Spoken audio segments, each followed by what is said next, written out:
Good morning. I'm UTI bank manager. Please SIT down. Sorry sir, ఈ term loan కట్టడం కొంచెం late అయింది. ఇంతకుముందే పంపించేశాను. Oh it's okay. చూడండి, ఈ సిటీ మొత్తానికి స్కూటీ డీలర్స్ మీరేనా? అవునండి. ఈ ఊళ్ళో ఎవరు స్కూటీ కొన్నా మీ దగ్గరే కొనాలి కదా? అవును. ఏం సార్? రీసెంట్ గా మీరెన్ని రెడ్ కలర్ స్కూటీస్ డెలివరీ చేశారో చెప్తారా? నియర్లీ 15 ఉంటాయి సార్. అవి కొన్న వాళ్ళ అడ్రస్లు ఇవ్వగలుగుతారా? ష్యూర్.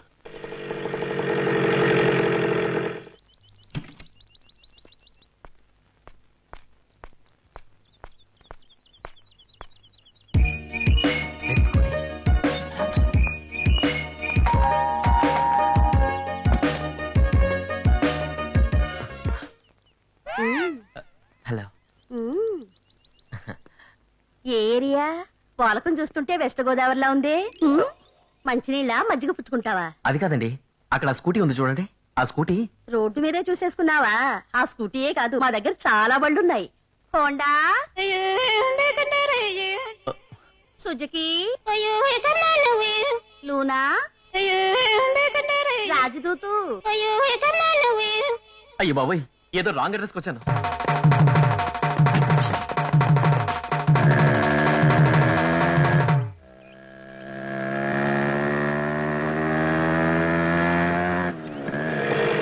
Yes, let's go.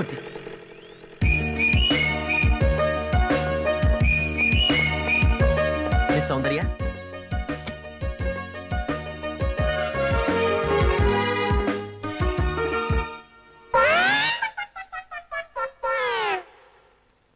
మామగారు, మిస్ సౌందర్య కోసం వచ్చాను, కొంచెం పిలుస్తారా? నేనే కుమారి సౌందర్య. నేనింకా కుమారినే. మరి ఆ ఎర్ర స్కూటీ? ఆ ఎర్ర స్కూటీ నాదే.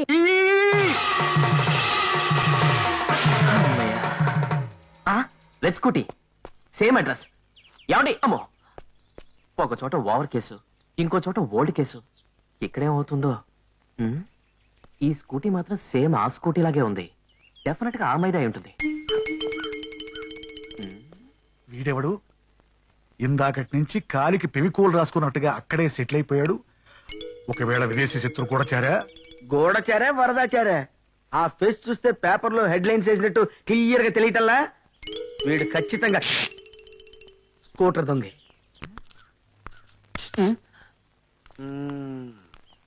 హైట్ ఎంత? 6 feet. ఎన్నో ఇల్లు? మూడోది. అంటే ఈ నెలనేనా? ఈ రోజే 3. అంటే రోజుకు 3? అయితే ఏంటి? ఏ మిస్టర్ కబియా, ఏంటండి? ఓన్లీ స్కూటీలేనా? బస్సులు, లారీలు, ట్రైన్లు కూడానా? అబ్బాబే, ఓన్లీ స్కూటీలే, అది కూడా రెడ్డే. రెడ్డా? అదేమన్నా సెంటిమెంటా? లేదండి, చిన్న కమిట్మెంట్. ఓహో, ఏంటి పైకి చూస్తున్నారు? వార్ ఫ్లైట్ సౌండ్ వినిపిస్తాను. నాకేం కనపట్టాలదే. Shut up! Okay okay okay. ఇంతకీ మందే బ్యాచ్ బాబు? స్టోర్పురం బ్యాచా, జిప్ చైన్ బ్యాచా? ఏంటండి, నేను దొంగ అనుకున్నారా, రౌడీ అనుకున్నారా? ఆహా, ఆయన ఫేస్ నీకు ఎలా కనపడుతుంది బాబు? ఎర్రి మేకలా కనపడుతున్నాడా? మేజర్ దొంగలతో డిస్కషన్ ఏంటండి? మారువడి ఓళ్ళగా పోలీసులు వెళ్ళండి. ఏమండి, కంగారు పడతారు ఎందుకండి? నేను దొంగను కాదు. ఈ ఊరు కొత్తగా వచ్చానండి. ఇక్కడ బ్యాంక్ లో ఉద్యోగం చేస్తున్నాను. ఈ కాలనీలో ఇల్లు అద్దెకు దొరుకుతుందేమో వచ్చాను. అద్దిల్లు మరీ చెవిలో ఫిరంగి పెట్టకు.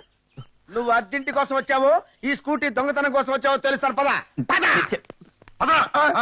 ప్రణమ్ గారు, ప్రణమ్ గారు, రండి రండి, మీకోసం సూపర్ పార్టీని తీసుకొచ్చా.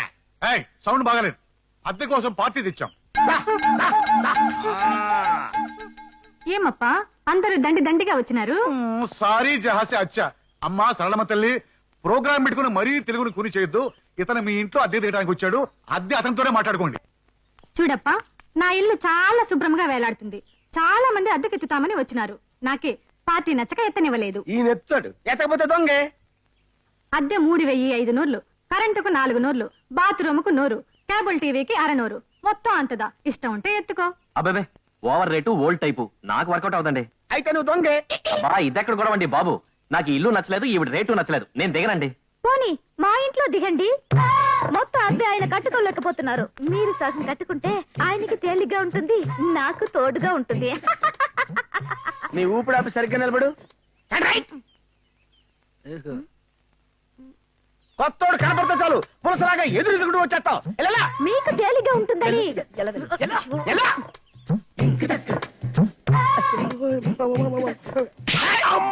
మేజర్ అంకుల్, ఏంటక్కడ గొడవ?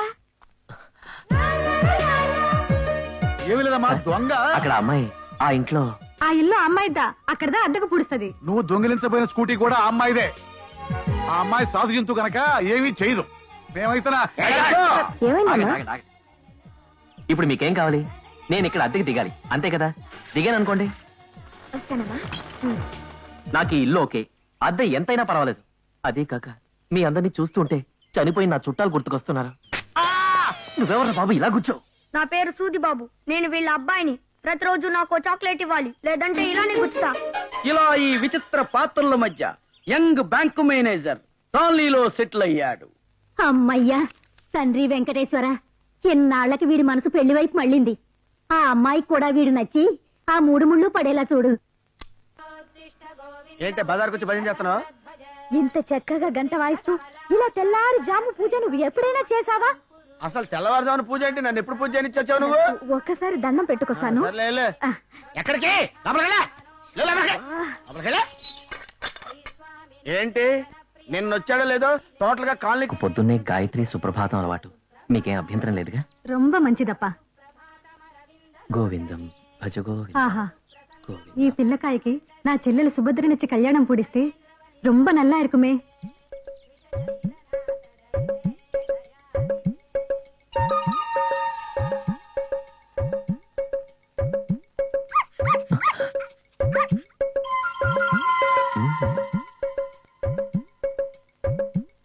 ఏమండి? నమస్కారం అండి. నమస్కారం. రా బాబు, కూర్చో. ఆ పూజ అయ్యి గాయత్రి పూర్తయ్యే వరకు కూర్చోకూడదని సామవేదంలో చెప్పారు. ప్రాతకాలం 4 గంటలకు లేచి తలంటి స్నానం చేసి సుప్రభాతం వింటూ పూజ చేస్తూ హారతిద్దామనే సమయానికి అగ్గిపెట్టి కనిపించలేదు. అగ్గిపెట్టుంటే ఇస్తారని. ఉండు బాబు, తెస్తాను. నాకు సిగరెట్ అలవాటు లేదండి, అందుకే హారతప్పుడు తప్ప అగ్గిపెట్టి గురించి గుర్తుకురాదు.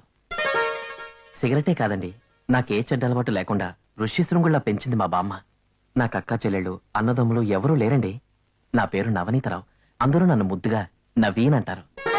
నా వయసు 25 సంవత్సరాలండి. నాకు పాపం అంటే భయం, భగవంతుడంటే ప్రియం.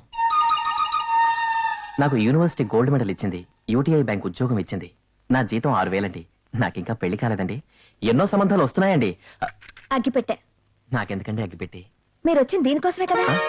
అవునవును, అగ్గిపెట్టి కోసమేగా. ఈ అగ్గిపెట్టి కోసమేగా. థ్యాంక్స్ అండి. వస్తానండి. ఏడుకొండలవాడ గోవింద గోవింద. ఏమి దగ్గర పప్పులు ఉడికేలా లేవు. ఏ మిస్టర్, వేసింది వెంకటేశ్వర సుప్రభాతం, పెట్టింది అడ్డబొట్టు. అవిట్ సోట్స్. ఆ వెంకట్ ప్లస్ ఈశ్వర్, వెంకటేశ్వర్. అబ్బా. హరిహరులు ఇద్దరు ఒక్కటే అని చెప్పడం కోసమే నుదుట ఈ అడ్డబొట్టు పెట్టాను, మనసులో నిలువు బొట్టు పెట్టాను. మాకు పంగనామాలు పెట్టొద్దు. నువ్వు నామాలు పెట్టుకున్నా పూజలు చేసుకున్నా అన్ని నీ గదిలోనే. బయటకు వచ్చి ఎగ్జిబిషన్ పెట్టొద్దు.